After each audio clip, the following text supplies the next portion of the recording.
Captain Nora's fingers drummed against a command chair as she studied the strange object floating in the darkness ahead. The life pod was ancient, its hull scarred and blackened by some terrible battle. Warning lights blinked weakly along its surface, growing dimmer with each passing moment. "Captain, I strongly advise against this," Officer Kerr said from his position at the tactical station. His blue-scale hands moved nervously over his controls. "We know nothing about this vessel or its occupant. Unknown species bring unknown dangers." Nora turned to look at her second-in-command. Keth was a good officer, careful and logical, but sometimes logic had to bow to conscience. The distress beacon was growing weaker by the minute. Whatever was inside that pod would die if they did nothing. "Yun, prepare the medical bay," she ordered. "Keth, bring that pod aboard." The rescue operation took 20 minutes. When the pod's hatch finally opened with a sharp hiss of escaping air, everyone in the cargo bay stepped back in surprise. The creature inside was completely unknown to their databases. It was bipedal like many species, but smaller than most. Its skin was pale, almost white, and covered in strange thin fabric. Dark hair fell across its face as it lay unconscious. Most disturbing were its closed eyes. They had no protective membrane, no secondary lids. How did such a fragile being survive in space? "Get him to medical now," Nara commanded. Ship medic Yun worked quickly, her forearms moving with practiced efficiency as she scanned the unknown being. "His biology is fascinating," she muttered. "Internal skeleton, single heart, only 2 lungs. He should be dead, but somehow he's fighting to live." 2 hours later, the creature's eyes opened. They were brown, Nora noticed, completely brown with no other colors mixed in. When he tried to sit up, Yun gently pushed him back down. "Easy," Nora said in Galactic Standard. "You're safe now." The being looked around the medical bay with obvious confusion before his gaze settled on Nora. When he spoke, his accent was strange, but his words were perfectly clear. "Thank you," he said, his voice raw but sincere. "I am Tai-Ho of Earth. You saved my life." "Earth!" Nora had never heard of such a world. "Where is this place?" Tai-Ho's face grew dark. "Far from here. Hidden, protected. I was part of a research mission studying the Outer Rim when the Devourers found us." "Devourers?" Officer Kess stepped forward, his tactical training taking over. "What are these Devourers?" "Ancient machines," Tai-Ho said, struggling to sit up despite Yun's protests. "They consume everything. Planets, stars, entire systems. We thought we were safe, that we had hidden well enough, but they found my research ship anyway." Nora felt a chill run down her spine. "What happened to your crew?" "Gone. All of them." Tai-Ho's eyes closed in pain that had nothing to do with his physical injuries. "I was in the escape pod when they tore the ship apart. I saw them feed on the metal, the energy cores, everything we had built." He looked up at Nora. "Captain, they will come this way eventually. Your people need to know." For 3 days, Tai-Ho recovered under Yun's careful attention. His healing was remarkably fast for such a fragile-looking species. During that time, he told them more about the Devourers and his mysterious homeworld called Earth. "Why have we never heard of your people?" Noro asked during one of their conversations. Tai-Ho smiled sadly. "Because that's how we prefer it. The galaxy is full of dangers. Captain, sometimes the best way to protect yourself is to remain invisible." On the 4th day, everything changed. Captain called communications officer Dex from his station on the bridge. "I'm receiving a transmission. It's strange." "Put it through," Nora ordered. A voice filled the bridge, speaking in perfect Galactic Standard but with the same odd accent as Tai-Ho. "Unknown vessel. This is monitoring station Echo 7. Do you have our human?" Before Nora could respond, another transmission came in. Then another. Within an hour, her communications board was flooded with messages from across known space, all asking the same question. "Do you have our human? Please respond if you have recovered our missing person.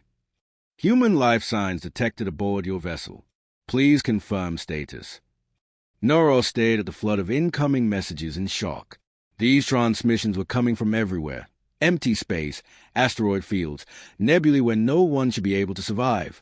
How many of these humans were out there?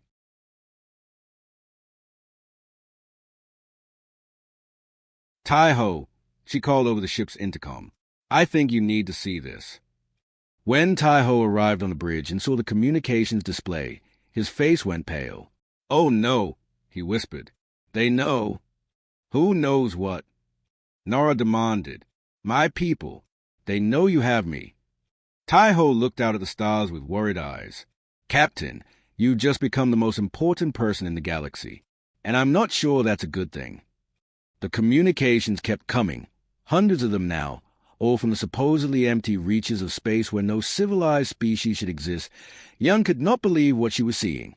The human called Tai-ho was healing faster than any species in her medical records. Cuts that should have taken weeks to heal were closing in days. Broken bones were mending themselves at an impossible rate. This is not normal, she muttered, scanning Tai-ho's body again with her medical equipment. Your cellular repair systems are working 10 times faster than they should. Tai-ho smiled weakly from his bed. We're tougher than we look, Dr. Yun. My people had to be strong to survive what we've been through. Captain Nora entered the medical bay, still confused by the flood of messages her ship had received. Tai-ho, I need answers. These transmissions are coming from everywhere. How many of your people are out there? More than you can imagine, Tai-ho said, finally sitting up properly despite Yun's worried looks. Captain, what do your history books say about humans? Nora thought for a moment. Humans? They are just a story we tell children. A primitive species that destroyed itself in atomic wars thousands of years ago. A warning about what happens when violent beings get dangerous weapons. Tai-ho laughed, but there was no humor in it. That story served us well. We wrote it ourselves and spread it across the galaxy. Much easier to protect everyone when they think you're dead. Protect everyone from what? Officer Keth asked from the doorway. From threats like the Devourers. From things that hunt in the dark between stars. From dangers your people never knew existed because we stopped them first. Tai-ho stood up slowly, testing his balance. For 3,000 years, we've been the galaxy's hidden guardians. Before anyone could respond, the ship's alarm began blaring. Dex's voice came over the intercom, tight with fear. Captain, you need to see this. Now. On the bridge, Nora stared at her view screen in shock. Where there had been empty space moments before, massive ships now floated silently around her vessel. They were beautiful and terrible, with smooth dark hulls that seemed to bend light around them. How long have they been there? Nora asked. Unknown. Captain, Dex replied, his hand shaking as he worked his controls. They just appeared. Our senses show nothing, but we can see them clearly. The larger ship was enormous, easily 10 times the size of Nora's vessel. As they watched, it moved closer with impossible grace. No engine sounds, no visible thrusters, just smooth, silent movement that defied everything Nora knew about space travel. Incoming transmission, Dex announced. A man's face appeared on the screen. He was tall with sharp features and dark eyes that seemed to see everything. His uniform was spotless black with silver markings that meant nothing to Nora but somehow looked very important. Captain Nora of the Meridian Collective, the man said in perfect galactic standard. His voice was calm but carried absolute authority. I am Admiral Minute-Ho of the Earth Defense Fleet. I request permission to come aboard your ship. The way he said request made it clear that refusing was not really an option. Permission granted, Nora replied, trying to keep her voice steady. Thank you. I will transport over in 5 minutes. The transmission ended, leaving Nora's bridge crew staring at each other in silence. Transport. Keth whispered. No species is working teleportation technology. 5 minutes later, light began to shimmer in the docking bay. It grew brighter and brighter until it was almost blinding. When it faded, a man stood where empty space had been moments before. Admiral Minute-Ho was exactly as he had appeared on screen, tall, commanding, and somehow dangerous despite his polite manner. His uniform was made of materials Nora had never seen, and small devices on his belt hummed with unknown energy. Captain Nora, he said with a slight bow. Thank you for allowing me aboard. Admiral, Nora replied, not sure of the proper greeting for a species that was supposed to be extinct. Minute-Ho's first question was direct and simple. Is Dr. Tai-ho unharmed? Yes, he's recovering well in our medical bay. Good. Minute-Ho's expression remained calm, but Nora noticed his hands relax slightly. May I see him? Of course, but first I have questions. Your people, this fleet, how is any of this possible? Minute-Ho studied her for a moment. Dr. Taiho can explain our history better than I can. But first, Captain, I need to know something very important. His dark eyes seemed to look straight through her. Who threatened him? Who attacked his research ship? Who forced one of our people to send a distress signal that revealed our existence? The temperature in the docking bay seemed to drop several degrees. Nora suddenly realized that this polite, well-dressed man was perhaps the most dangerous being she had ever met. The Devourers, she said quickly. He said they were ancient machines that consume everything. Something changed in Minute-Ho's face. His polite mask slipped just enough to show the predator underneath. The Devourers, he repeated softly. We've been hunting them for centuries. They made a mistake when they touched one of ours. Admiral Minute-Ho sat in Captain Nora's ready room with perfect posture, his hands folded neatly on the table. His smile was polite and professional, but his eyes remained cold and calculating. Across from him, Nora tried not to show how nervous she felt. Taiho had insisted on joining the meeting despite Dr. Yun's protests. He still looked pale from his injuries, but he seemed stronger just being near another human. The difference in his behavior was remarkable. Around Nora's crew he had seemed lost and vulnerable, but now he carried himself with quiet confidence. Captain Nora, Minute-Ho began, his voice smooth and diplomatic. I must thank you for saving Dr. Taiho's life. However, I'm afraid your act of kindness has created some complications. Through the ready room's large window, Nora could see more human ships appearing in space around her vessel. They seemed to materialize from nothing, as if they had been hiding in plain sight. Each ship was massive, easily dwarfing her own vessel, and their designs were unlike anything in known space. How many ships do you have out there? Nora asked, trying to keep her voice steady. Enough. Minute-Ho replied simply. Captain, you forced us to accelerate our timeline by several centuries. We had planned to reveal ourselves to the galaxy when your civilizations were more mature. Taiho leaned forward, his expression serious. Captain, what I'm about to tell you will change everything you think you know about galactic history. Minute-Ho nodded to Taiho, who activated a small device from his pocket. Suddenly, the air above the table shimmered and formed into a three-dimensional map of the galaxy. Stars and planets rotated slowly in the holographic display, beautiful and detailed beyond anything Nora had ever seen. We've been watching all of you for 3,000 years, Taiho explained. Protecting, guiding, fighting threats from the shadows. The Devourers you've never heard of? We destroyed them before they could reach your worlds. Red dots began appearing on the galactic map, scattered throughout known space. Each dot pulsed with menacing light. Plague ships that mysteriously vanished before they could spread their diseases. Minute-Ho continued. That was us.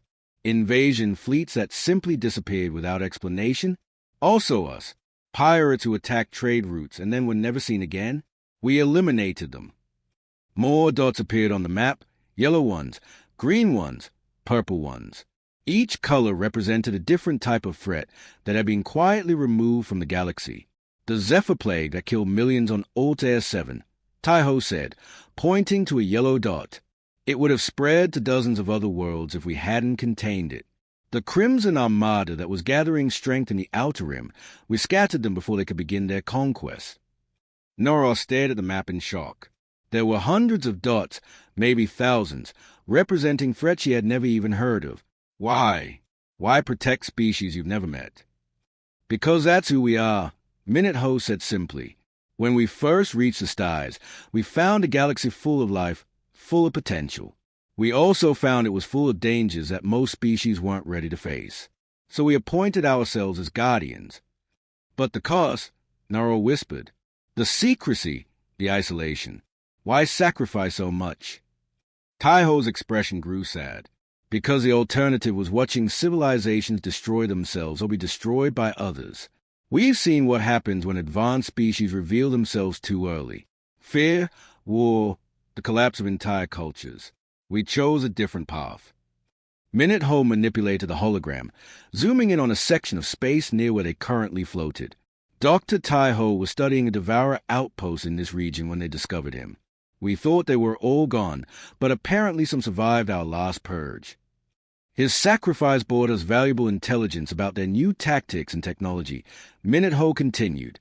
The data he gathered before his ship was destroyed will help us hunt down the remaining devourers once and for all. Nora looked between the two humans, beginning to understand the magnitude of what had happened. So by rescuing Taiho, I revealed your existence to the entire galaxy. Exactly, Minute-Ho nodded. Your communications have been monitored by dozens of species. Within days, every government in known space will know that humans are not extinct. They'll know we've been watching them, protecting them, manipulating events from behind the scenes. Some will be grateful, Taiho added. Others will be terrified. Many will be angry that we kept ourselves hidden for so long. Minute-Ho leaned back in his chair, his diplomatic smile returning. Your rescue of Dr. Taiho, Captain, has earned you something no alien species has possessed in over 1,000 years. What's that? Noro asked, though she wasn't sure she wanted to know the answer. Humanity's friendship, Minute-Ho replied. We will remember that when one of our own was dying in the void, you chose to save him without thought of reward or recognition. That act of pure compassion has changed everything. He paused, his cold eyes studying Noro's face carefully. Whether that's a blessing or a curse for your people remains to be seen. The news spread faster than anyone could have imagined. Within hours of Admiral Minute-Ho's arrival, every communication network in the galaxy was buzzing with the impossible truth. Humans were not extinct. They were alive, advanced, and had been secretly protecting the galaxy for thousands of years. Captain Noro watched the chaos unfold from her ship's bridge as emergency broadcasts flooded every channel. Government officials demanded explanations. Military leaders called for immediate defense preparations. Scientists argued about the implications, while philosophers debated what it meant for galactic civilization. Captain, Officer Keth said quietly, we're receiving an official message from the Meridian Collective High Council. The holographic display showed Chancellor Vex, the highest leader of Noro's people. His usually calm face was filled with worry and something that might have been pride. Captain Noro, he said, by order of the High Council, you are hereby granted the title of First Friend, the first non-human to establish peaceful contact with humanity. You have brought great honor to our people. But even as the Chancellor spoke those words of honor, Noro could see doubt in his eyes. Later messages from her homeworld were less kind. Some of her own people began to question whether she had betrayed the galaxy by revealing humanity's existence. The reactions across different species were swift and divided. The peaceful Altarians welcomed the news, grateful to learn who had been protecting them from the unknown plague that had threatened their world years ago. The scientific Kepler Consortium was fascinated and wanted to establish immediate research partnerships, but others were not so welcoming. Supreme Commander Vorth of the Hegemony appeared on every public broadcast channel within 2 days. The Hegemony was a military alliance of 12 species who had dominated galactic politics for centuries through superior firepower and aggressive expansion.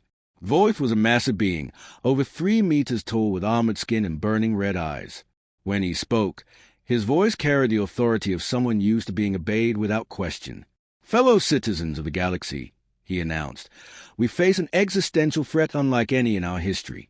A species has been manipulating our development, controlling our destiny, deciding which of us lives and dies, all from the shadows like cowards. The broadcast showed footage of human ships, their impossible technology, their ability to appear and disappear at will. No species should possess such power over others, Vorth continued, his voice rising with anger. We will not bow to these shadow puppeteers who think they can play God with our lives. The Hegemony calls upon all free species to stand with us against this human tyranny. Nora felt sick as she watched more and more species declare their alignment. The galaxy was splitting into 2 camps, those who welcomed humanity's protection and those who feared their power. 3 weeks after the first contact, Nora found herself in the most impossible place imaginable. She was walking through the streets of Sol on Earth, a world that according to every history book should have been a radioactive wasteland for thousands of years. Instead, it was the most beautiful place she had ever seen. The city was clean and bright, with towers that reached toward the sky and parks filled with strange but wonderful plants. Flying vehicles moved silently through the air while humans went about their daily lives completely unaware that their existence had thrown the galaxy into chaos. It's hard to believe, isn't it? Dr. Taiho said as they walked together. He had recovered fully from his injuries and now served as Noro's guide to human civilization. Your people think we destroyed ourselves, but we actually learned to live in harmony with our world. Above them, Noro could see the faint shimmer of Earth's defensive systems. They were so advanced that they bent light itself, creating barriers that could stop entire fleets while being completely invisible to most sensors. "How do you power something like that?" she asked. "We learned to harness the energy between dimensions," Taiho explained. "It took us 2,000 years to develop a technology, but it was necessary. The threats out there are worse than most species can imagine." That evening, Noro attended an emergency meeting in the Human Global Council building. President Sojin, a small woman with kind eyes and iron determination, was trying desperately to prevent the coming war.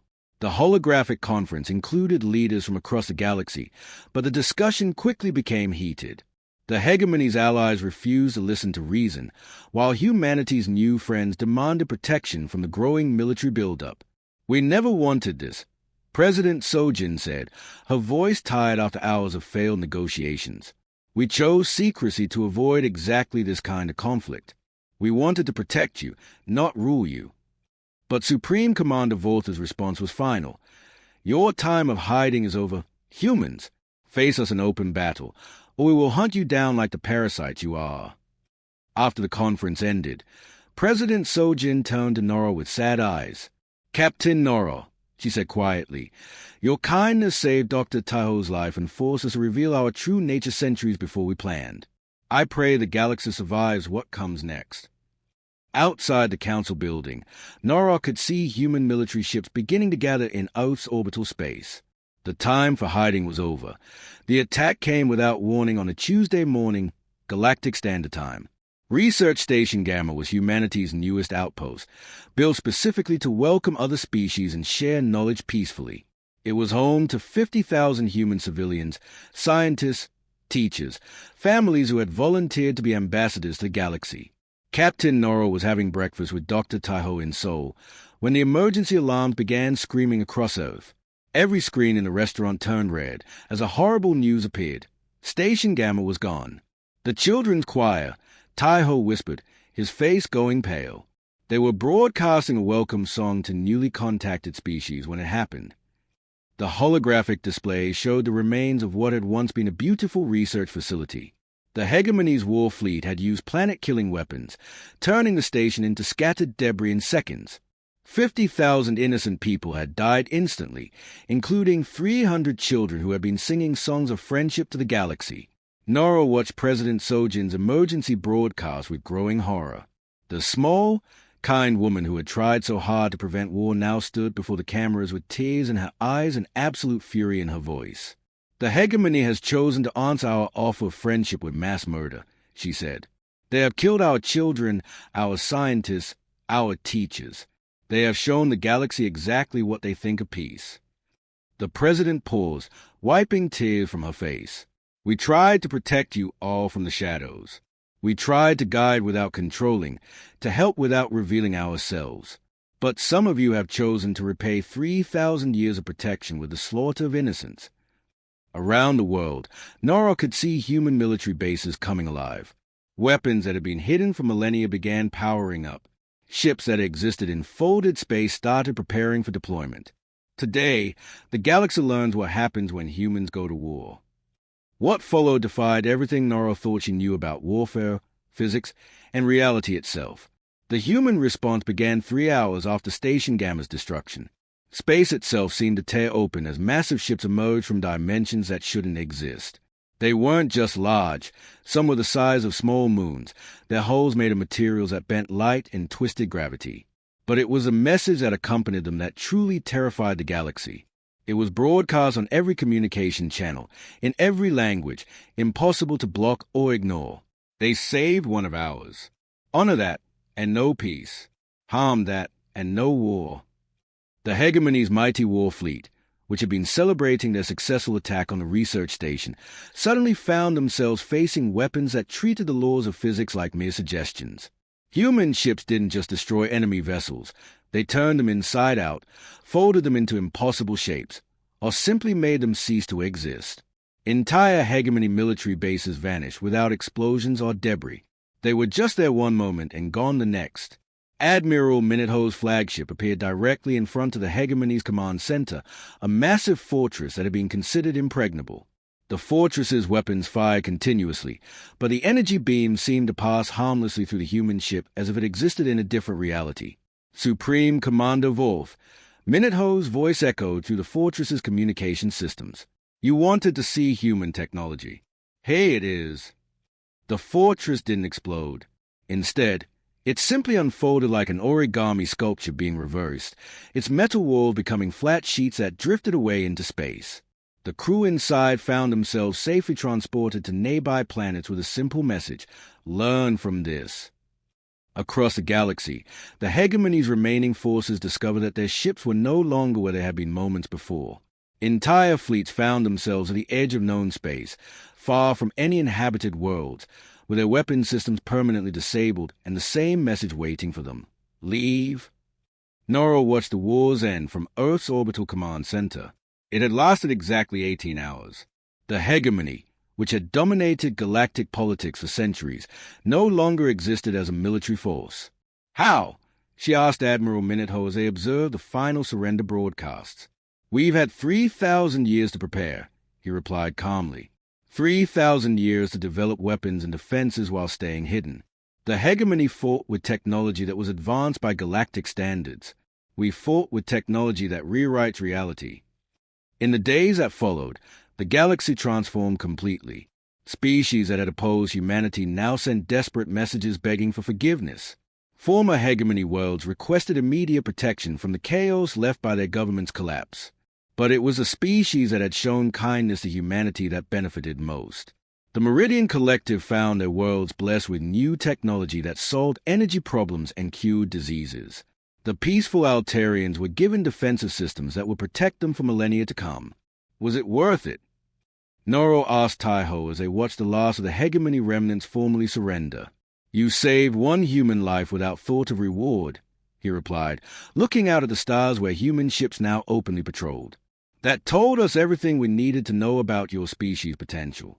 The others chose their path when they chose cruelty over compassion. As humanity's protection spread across the galaxy, bringing unprecedented peace but absolute dominion, Nora realized the true weight of her choice. Her simple act of mercy hadn't just saved one life, it had changed the fundamental nature of existence itself. In saving a human, she had given humanity a reason to save everyone else.